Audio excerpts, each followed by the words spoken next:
Hari Om Tat Sat. Welcome to Swami Jyotirmayananda Society, our journey to self realization.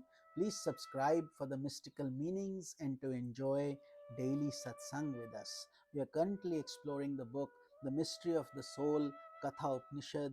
Commentaries by my Guruji Swami Jyotirmayananda Maharaj, narrated by myself Swami Nikhilananda.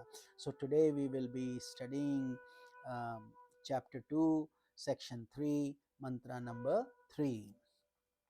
Out of fear of the divine self, fire burns, the sun radiates light, and Indra, the wind god, and the fifth, death, Yama, perform their functions. So, Yama continues to share this deep insights with his favorite disciple, 5-year-old Nachiketa.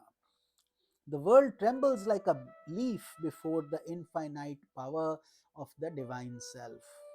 Even if you were to fly into the profundities of space, or abide in the depths of the ocean, or enter into the hardest rocks, still you cannot escape the fear of death caused by the vision of duality. Brahman, who is the destroyer of all fear, becomes the source of fear for the soul that is overcome by ignorance. Because we think our life is precious and we want to live forever, it's all due to ignorance. We can never do that. It has never happened. We've always had so many embodiments, who knows which ones, countless. And here, due to our previous punyas, we have received this human birth where we can attain self realization through our intellect. So that is what the scriptures guide us emphatically time and again.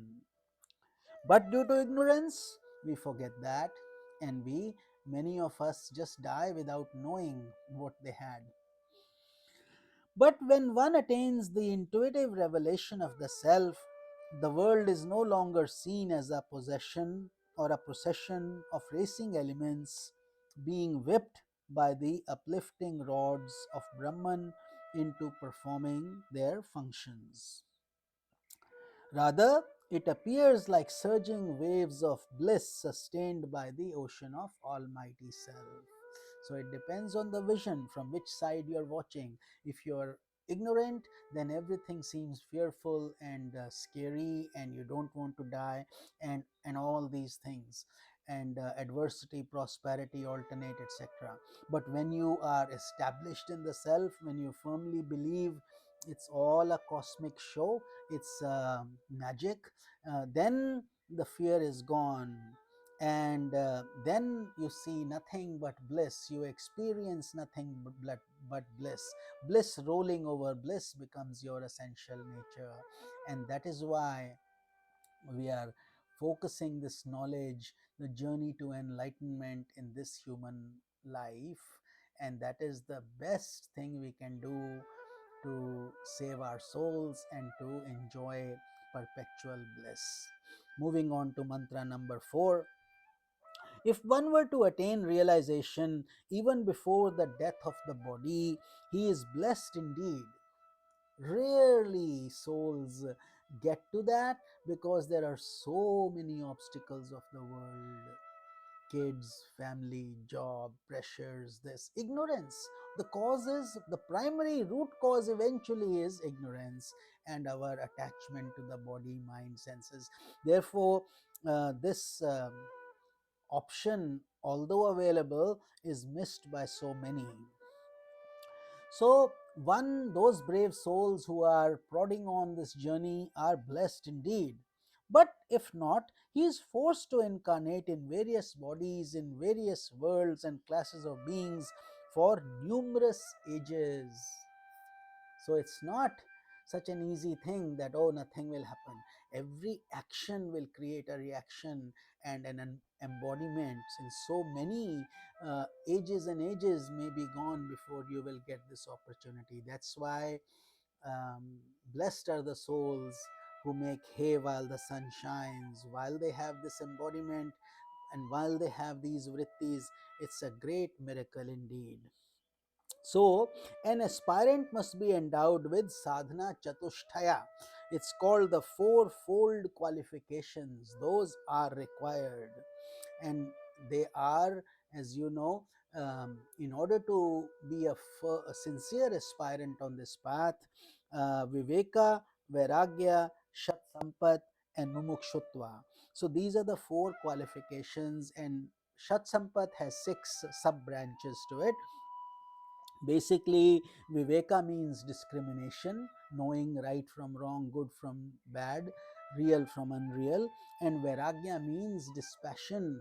If you love the world to death, self realization is out of the question, because you are always running into rajas and tamasic activities and not finding time for sattva to create your purity within.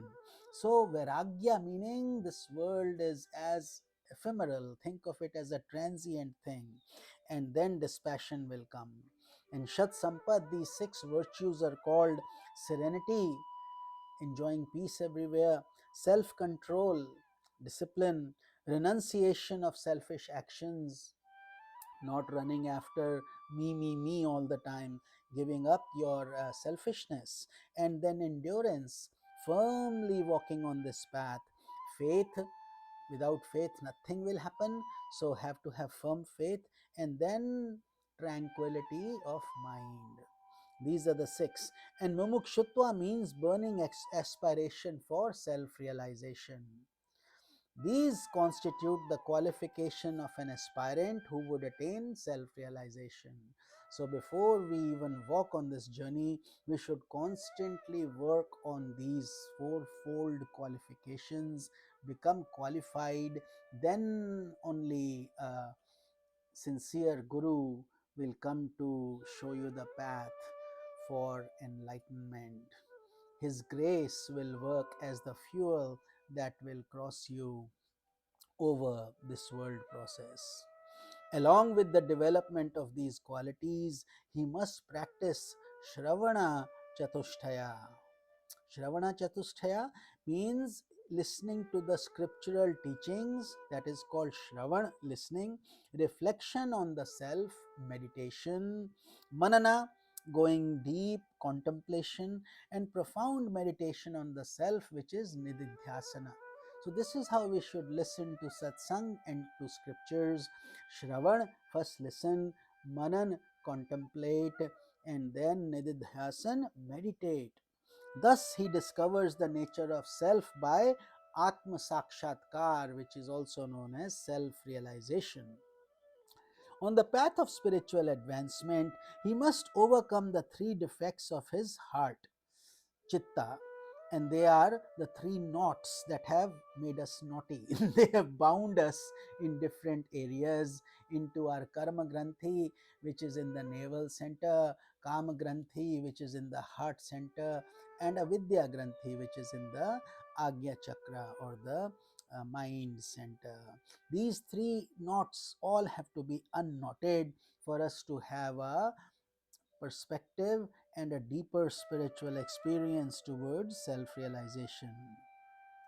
So, by performing actions vikshepa, so these three are the mala, vikshepa, or avarana. So these are the three defects. Avarana means the veiling of the self caused by ignorance. There's a curtain, you can't see what's behind the curtain. Vikshepa is distraction of vision caused by subtle desires. Just like when the water has ripples, you can't see the image clearly. If the mirror is shaking all the time, you can't see yourself. Much in the same way, these distractions of the mind create is created by subtle desires which keep on shaking us. And finally, mala are the gross impurities of the mind, and that is in the karma granthi, such as violence and hatred caused by karmic involvements. So, by performing action with devotion and knowledge, he removes the impurities of the mind. By practicing devout meditation on the self, he removes the subtle desires and the subconscious depths.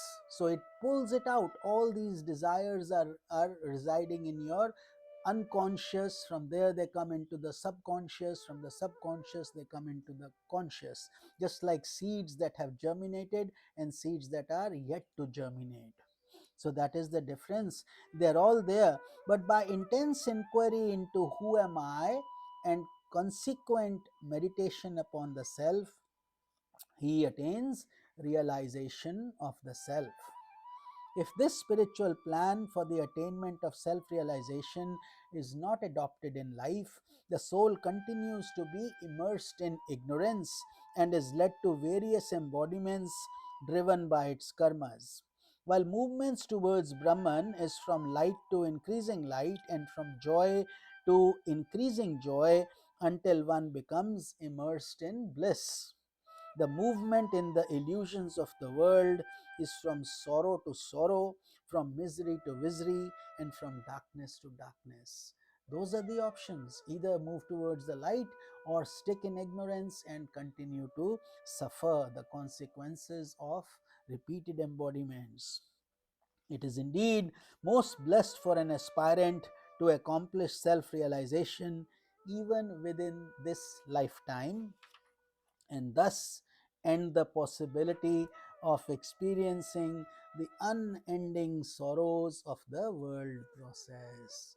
So, as you can see, this is a beautiful journey for serious aspirants who are practicing it, and they are richly rewarded by the peace that they experience right now, and then perpetually kicking the cycles of birth and death by getting krama mukti, which means gradual mukti or jivan mukti within this life. Either way, they have um, their life which is joyful and full of bliss. With this, we conclude this satsanga, and we will start from mantra number 5 in tomorrow's satsang. Hari Om Tat Sat.